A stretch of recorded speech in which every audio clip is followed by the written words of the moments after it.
They say imitation is the highest form of flattery, but what happens when imitation replaces the original?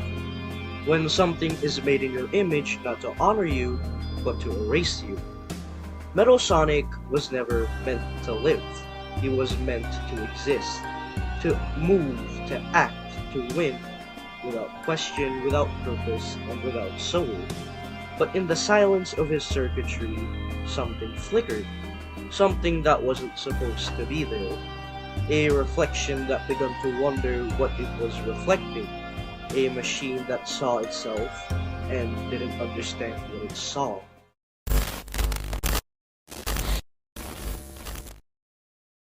In the 1996 OVA, Metal's creation is built on a twisted foundation. Sonic's own life data, his speeds, instincts, and his very reflexes. Metal is what Sonic would be if someone stripped away choice, emotion, companionship. The OVA doesn't simply position him as an evil robot. It gives him a framework of a hero, the appearance, the movement, the logic, and leaves one vital piece missing, the soul. This mirroring is intentional. When Sonic and Metal race side by side, the audience begins to ask, which one is real? Which one matters? When you fight your own shadow, do you fight your enemy or yourself? When the confrontation peaks, Sonic reaches out his hand to Metal, not out of vengeance, but out of pity or recognition. Metal looks back at him, silent, and replies, "There is only one Sonic," and slaps away Sonic's hand and lets himself fall into the lava. This moment is tragic to me, not because Metal loses, but because he accepts his role as a copy, a reflection, a foil. He isn't angry, he's resigned, and that resignation is his real defeat.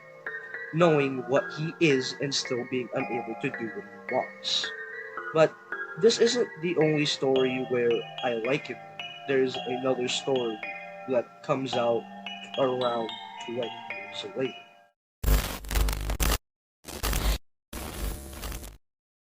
Fast forward to the IDW comics, specifically the Metal Virus saga. The Metal Virus is a synthetic pathogen created by Dr. Eggman to infect organic life and turn it into metallic zombots. But Metal Sonic? He's already metal, he's already cold, already lifeless. And one side story, Metal encounters a vat of the virus. Out of curiosity, or rather something resembling it, he dips his hand into it. But instead of spreading or affecting him, the virus slides off his fingers, completely ineffective. The virus rejects him, and in that single wordless moment, something powerful happens. He stares at his hand. There's no dialogue, no monologue, but you feel the realization that he's fundamentally different, that no matter how perfectly he mimics Sonic, he's not real enough to be infected. The real Sonic, somewhere out there, is suffering, transforming, and decaying. It is a existential contrast. One Sonic is too alive to survive, and the other Sonic is too artificial to be touched. The virus scene doesn't need words because the rejection itself is the statement. The world is telling Metal that he doesn't belong here. This is what makes that small moment so unforgettable. It's not the display of strength or power, it's vulnerability, the quiet, painful kind that only a machine who wishes he could feel would experience.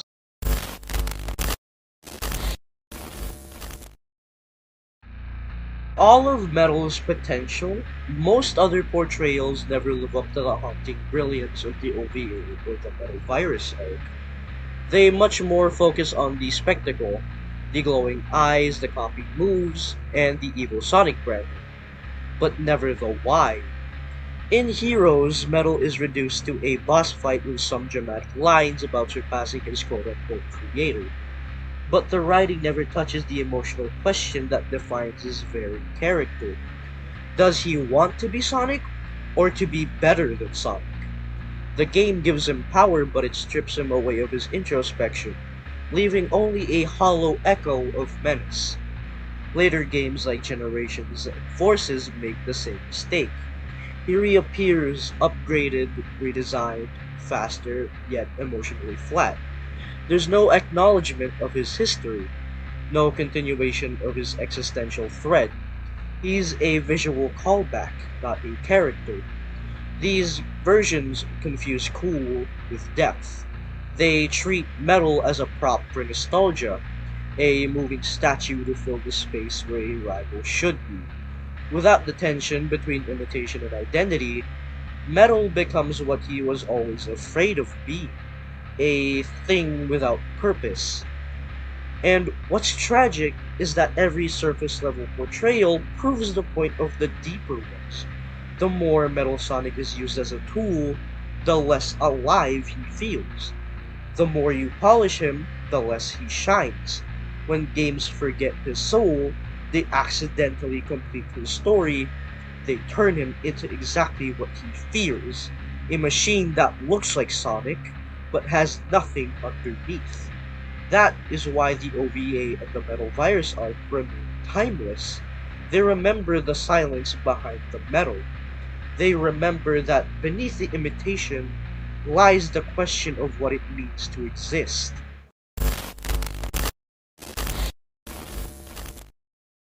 I love Metal because he buried beneath the chrome and the spikes is a mirror of humanity's oldest fear, to be a copy, to do what you were made for only to discover you were made wrong.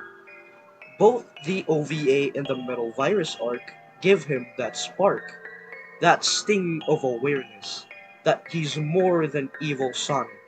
He's Sonic without a soul. So, when future games decide to adapt Metal, I hope they don't make him just another boss again. I hope they remember these adaptations that gave him this characterization.